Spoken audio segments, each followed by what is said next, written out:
Da li je greh šminkati se, sređivati se ili trebamo biti prirodni pred Bogom? Da li Bog i sređivanje idu jedno uz drugo?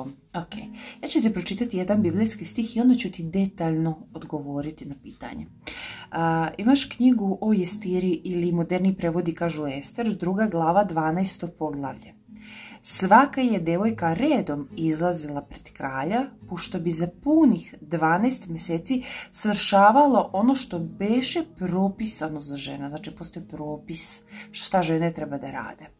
A za to vreme one su doterivale svoju lepotu 6 mjeseci uljem od izmirne, a 6 mjeseci mirisima i drugim stvarima što su žene upotrebljavale. Znači, imate propis gdje se 12 mjeseci žena doteruje, neguje, sređuje, maže uljima, stavlja mirise na sebe da bi bila dobra za kralja.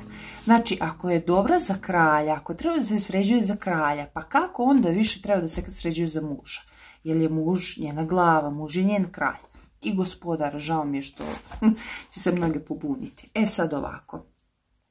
Postoji duh legalizma koji pokušava da sveže žene i da žene drži, to je u stvari duh Izabele koji pokušava da sveže žene u službi i onda ćeš često čuti kao ne, to je greh, ne smiješ, ne, Bog i moram ne ide zajedno. Znači kad čuješ u istoj rečenici Bog i moram, beži od te osobe, nemoj više da je slušaš. Da li sređuješ svoju kuću, da li čistiš svoju kuću, da li neguješ, da li je lepa tvoja bašta sa cvećem. Pa tako i teglo. Znači, ja ću se negovati da izgledam prijatno. Moja, kako se to kaže, beauty rutina je ono sapun dobar, da perem uveče šminku, stavim neku kremu, ono Nivea, kako se zove, Nivea Soft i tu se završava moja beauty rutina. Meni je Bog dao dobru genetiku, tako da neću da budem ohola, ali ja moje vreme ne provodim da ja služim mom fizičkom izgledu.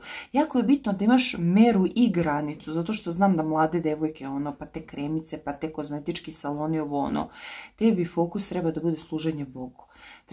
Znači, negovanje je nešto usput. Ti treba da izgledaš prijatno i sređeno. Sad, što se tiče konkretno šminke. Ja šminku oduvek volim, to je za mene jedan način crtanja. Ja sam sa 10 godina se znala tako šminkati u kontekstu istraživanja, kao da imaš prazno platno pa možeš ovako da ga, ne znam, da istakneš oči, znači to je za mene vrsta crtanja, jer ja između ostalog znam da crtam. Sad, postoje žene koje to ne rade, ne žele, jednostavno im to nije u fokusu i to je skroz ok.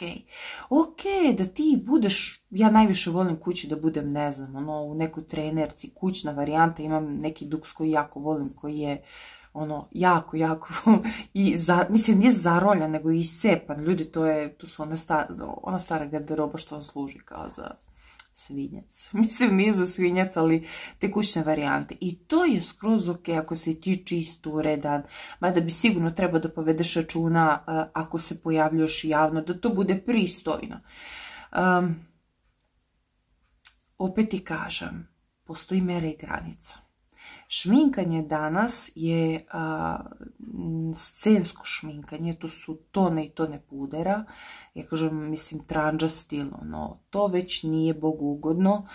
Što se tiče veštačkih trepavica, noktiju, znaš, mislim, ja, brate, ako stavim trepavice, kilu trepavica imam, znaš, nije to je već, ako imam noktine, dugački, ok su mi neki noktići lepi, ali opet sam ja prva stavljala nokti i iscrtavala, ne znam, zalaske sunca, onda sam shvatila da je to, meni je lično odvratno.